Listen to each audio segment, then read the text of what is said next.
Good morning, sir. I'm Malcolm C. Dionisio, your interviewer for today. The purpose of this interview is to familiarize myself on the life of a dean, to know your opinions on educational matters and your perspective of success. So, shall we begin? Yes. First of all, how are you today? I'm good. Thank you. Uh, so I heard, sir, you are a car enthusiast. Yeah. Can you tell us more about that? I just like cars. I like driving. Yeah. I like good cars, but unfortunately I cannot buy all the best cars. That's why I settled for what I could. So, okay. What is a typical day for Sir Arvin Teopaco? My day starts at 4:30. I wake up at 4:30 in the morning. Then usually I do my breakfast during the time, and then I go to work at 6:30 in the morning. Then normally during the morning I do all letters, I sign papers. Then after which I teach from 1 o'clock to 3 o'clock. I teach normal psychology as part of my job here in Sebastian. Then after which I attend to students' needs in the afternoon. Then my day ends at 6:30 because we report to work from Monday to Friday, Monday to Thursday. We don't have work during Fridays and Saturdays. I understand that being a dean, being positioned as a dean, is something you work hard for.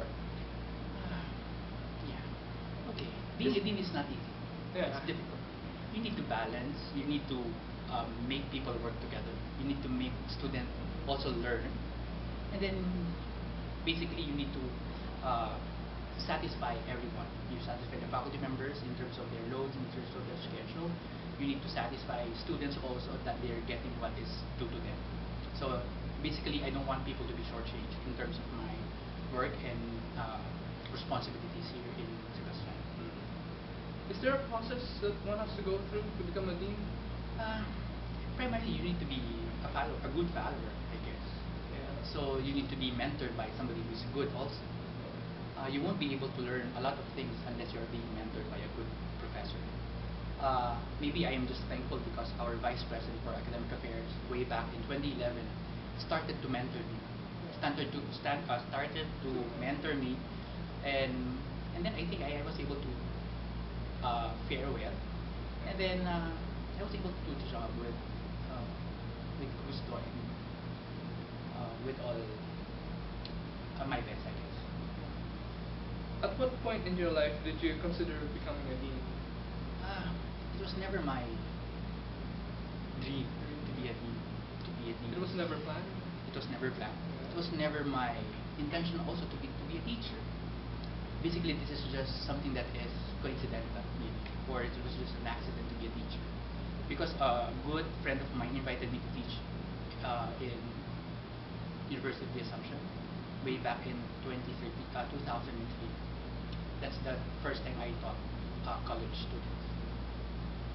Was it something different for you? It was different because you need to deal with students. Then I never thought I would be a teacher, or else I should have taken BS Education and not BS Psychology because I really wanted to be a psychologist during that time. But I just don't know what happened along the line. That's why I went to teaching. So it was coincidental. Yeah, it was everything yes.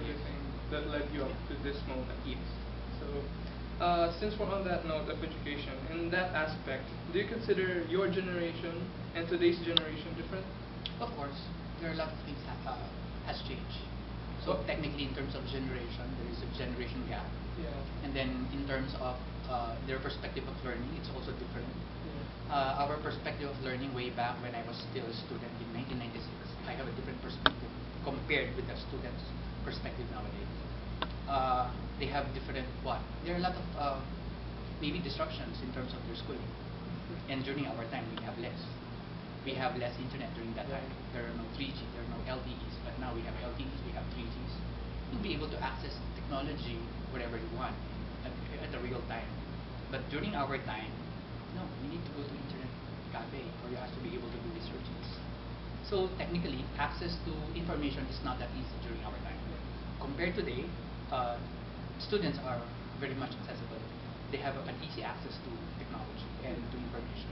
Yeah, but technology can be considered distraction, right? Of course. But do you still think that it's still an improvement for us to have this technology compared to The mere your fact that generation? we have technology, meaning there is improvement. Gone are those days our cars were what? How many cylinders do cars do have during that time? They have 4? yeah, but now we have how many? We can have 16? 8. We have 8 cylinders. Yeah. So meaning due to technology, a lot of things has improved. But apparently there is a downfall in terms of technology. People could get what?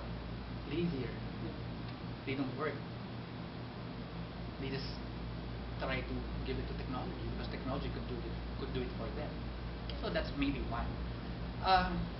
Again, you have to use technology and not technology using. What is your opinion on K to 12 education? K to 12. K to 12 is an additional 2 years, right? Yeah. We have grade 11 and grade 12. So if we're going to look at it, the perspective of the government is that we need to what? To improve so that we will be competitive in terms of other countries, right? But the main reason why I guess, for in my opinion, they're trying to push with K to 12, or they have pushed K to 12 primarily because people could go work abroad, and then they will not be left behind by our country. But my thing is, why not the country should be providing work for those people so that we will not be importing human resources? And we know for a fact that human resources is one of the most important resources, among other things. But it seems that we are importing the wrong resources. That's why other countries have the best Filipinos, and the Philippines was left empty-handed somehow. Do you think K to 12 is worth the investment or not? In terms of investment, what do you mean? Philippines allotting budget for it, the effort of the Filipinos to adjust. Yeah. I think in terms of budget, we really have to give a good budget for education so that we'll be able to improve our students in terms of their caliber, in terms of their educational qualification, and then in terms of their specializations, of course. And my only thing is, we just after giving them a good education, what's next? We need to provide them a good job also. So meaning, what I'm saying is that we need to give better job opportunities for Filipino people, so that they'll be able to be what? They'll be able to improve their lives, and at the same time, they'll be able to have good life also. It's a matter of a vicious cycle. Okay?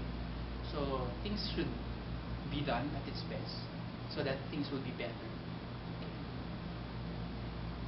So, speaking of success of the K to 12 education, for you, what is your definition of success? Being a dean is not a success. Being in a position is not also a success for me. I think I can consider myself as a successful person if I'll be able to give the same food. If the people whom I work with, who work for me, are eating the same food that I could, they're able to send their children to the same school where I could send my children, and then they're able to get the best medical help, which I also enjoy. Success is not a mere having a lot of money. Success is not merely having good cars, good house, or being in a position. Success is something that should be contagious for me. So whatever I should be enjoying, it should also be enjoyed by the people I work with. So at present, you don't consider yourself successful yet? I think so. So what efforts are you making to reach your so-called success? I need to make maybe I need to be better in terms of my work, so that my workers or my employees will be better off too. So you can be contagious, Yes. like what you said. So, like all of us, you also face adversities in life. Who or what motivates and inspires you to overcome these challenges of everyday life? Basically, the people I work with. So if I'm going to stumble and I'm not going to do anything, chances are they will also stumble. So I consider being positioned as a dean as a big achievement. Alright. And because of that, some of us might want to know what mindsets or principles you live by, which we can also integrate into our lives. Maybe it's just a matter of compassion. Compassion in everything. You have to put your heart in everything that you do, and then you will succeed. Thank you, sir. That's That's everything. Okay, that's it.